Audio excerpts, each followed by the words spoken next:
Сәлем достар, Соти Сынгар арнасы сіздермен бірге Сүмбіле. Бүгінгі видеода біз сіздермен ағылшын тілін үйренушілер арасында жиі кездесетін 3 миф, 3 аңыз туралы қарастырамыз.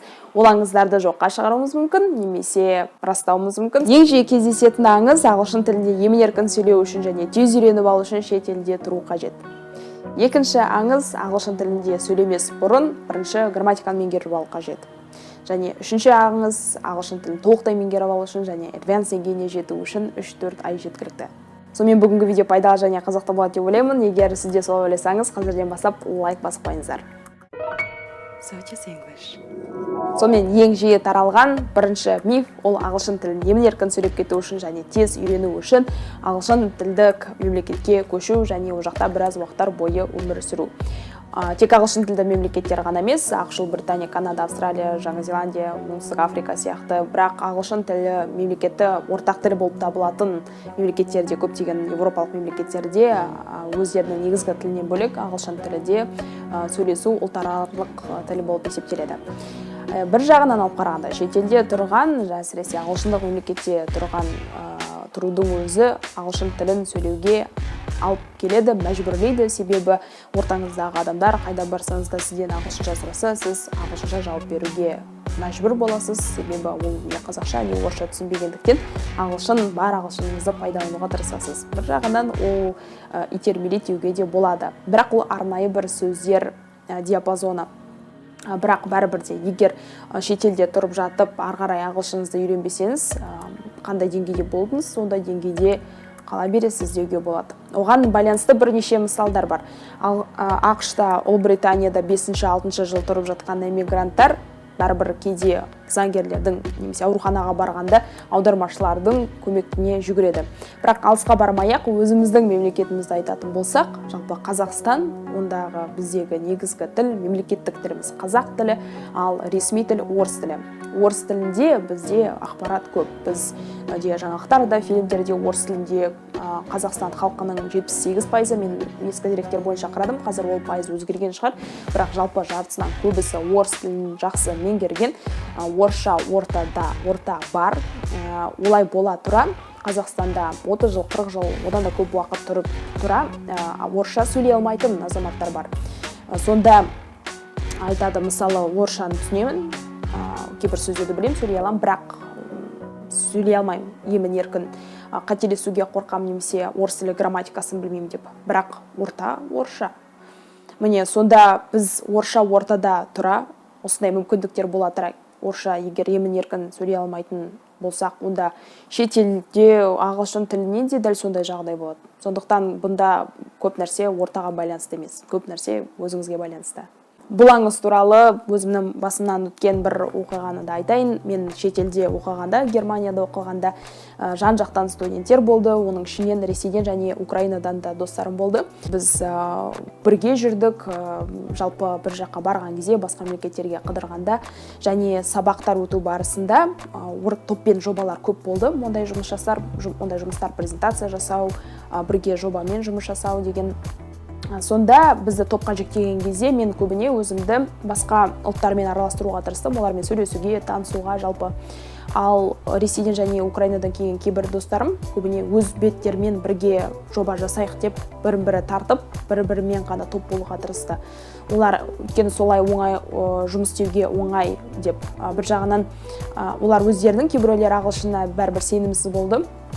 Сондықтан тек күнделікті өмірде ғана емес, сабақта да олар тек қана орыс тілін ғана қолданды. Қодың басында біз танысқандағы олардың мен білетін ағылшын деңгейі, оқудан бітіріп кеткеннен кейінгі ағылшын деңгейі соншалықты айырмашылық болған жоқ, яғни қатты өскен жоқ. Шетелдік ортада өмір сүре, шетелдік университетте оқи келе, мүмкін белгілі бір терминология жағынан үйренген шығар, әрине түк өзгермеді деп айтуға болмайды, бірақ еркінділік, емін-еркін сөйлеу жағы бәрібір қалыптасқан жоқ.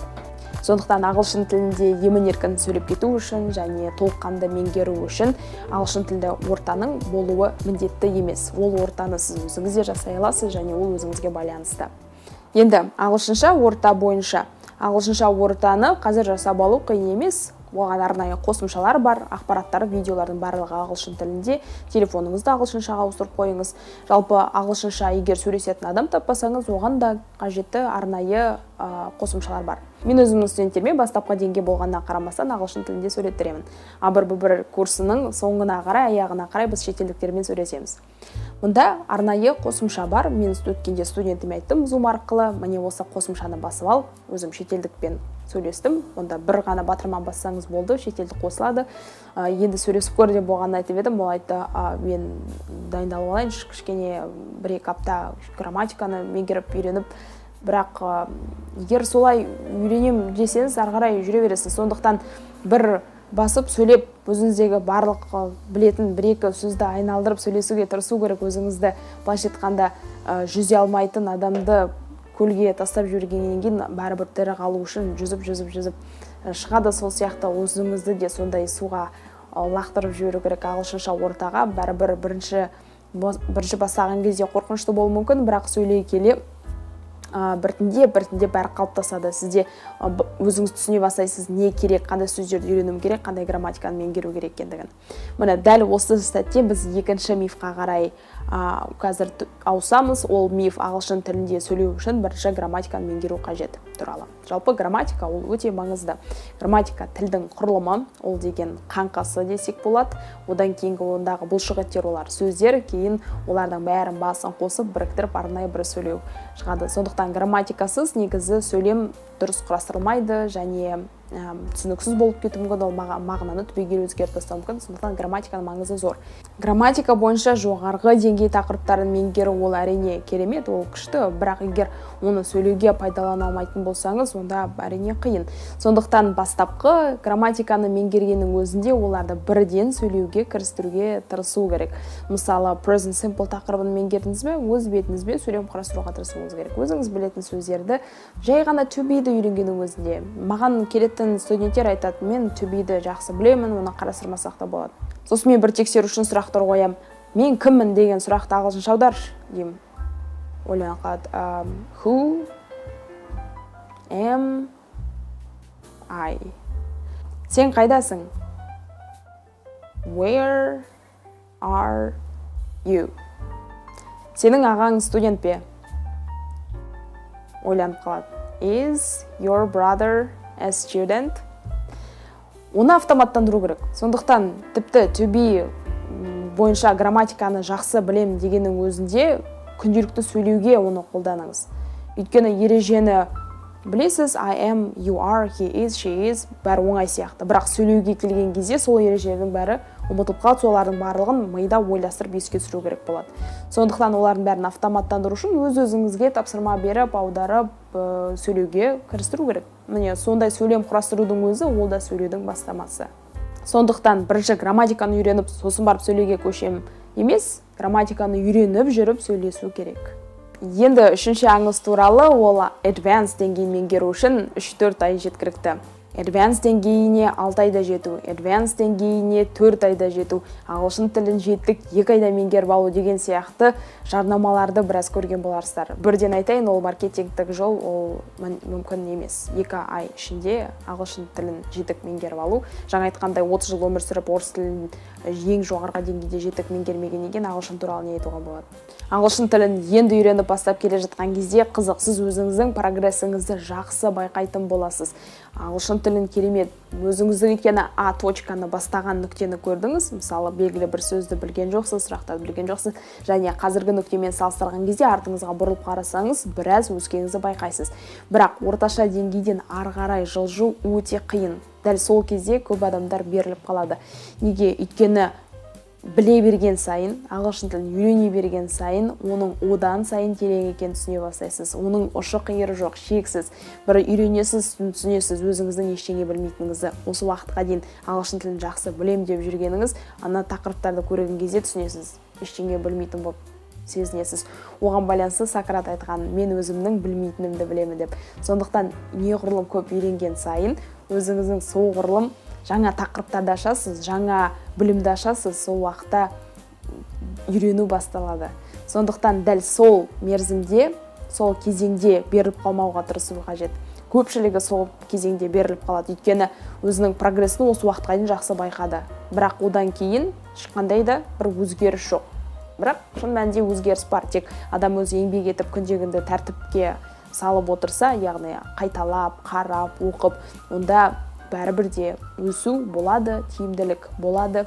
Оны кейінде тағы бір артыңа бұрылып қарасаңыз байқайтын боласыз. Біз өз тіліміздегі кейбір сөздерді әлі күнге дейін үйренеміз. Ағылшын тілін жоғарғы емін-еркін деңгейде меңгеру үшін барлық дағдыларды қатарынан бір мезгілде дамытып отыру қажет. Ол сөйлеу, ол грамматика, ол тыңдауды қалыптастыру, ол оқуды қалыптастыру, жазу, сөйлеу, дұрыс дыбыстау, осылардың барлығы бірігіп келіп түбегейлі бір тілді құрайды. Ал егер оның ішіндегі бір дағды дұрыс қалыптаспаса, онда әрине қиын. Маған курсқа жазылатын кісілер айтады, менде грамматикам жақсы, сөздерім жақсы. Біз ары қарай аудио тапсырмалар орындаған кезде аудионы түк түсінбей шығады. Мен қанша тыңдаймын, түсінбеймін. Бірде бір сөз іліп тұрған жоқпын. Өйткені аудио жағын қалыптастырмаған. Ол үшін аудионы тыңдау керек. Егер listening дұрыс қалыптаспаса, онда шетелдікпен сөйлескен кезде сіз оның не айтқанын түсінбей қаласыз ғой. Ал сөз бізге не үшін қажет? Ол сөйлесу үшін құрал. Ал сөйлесу үшін құрал адамды түсіну үшін listeningді да қалыптастыру керек. Оны түсінгеннен кейін оған түсінікті етіп айта алу қажет. Сондықтан бұның барлығы да әртүрлі элементтерден тұратын комплексті бір жүйе. Сондықтан ағылшын тілін жүйелі түрде жан-жақты қарастыру қажет. Егер жүйелі жан-жақты сапалы қарастырғыларыңыз келсе, маған курсқа жазылыңыздар. АБ1 курсына жазылу әлі жүріп жатыр. Ол тоқтамайды. Қазір бірнеше бізде бір лектен келесі лек, одан келесі лек өтіп жатыр. Біз онда спикингті қарастырамыз, бөлек сөйлесеміз. Одан бөлек грамматика, жаңа атап өткен барлық дағдылардың барлығы да қарастырылады.